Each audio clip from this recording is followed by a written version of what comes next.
Obaseki Inaugurate Committee for Deve of Science, Technology, Innovation for Edo.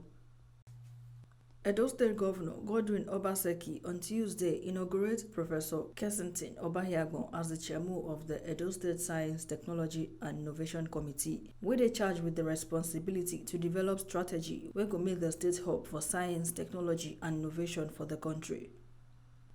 Obaseki, as e dey inaugurate the Committee for Government House, Benin City, tok say the move dey part of the government effort take push growth for various sectors of the state to use technology.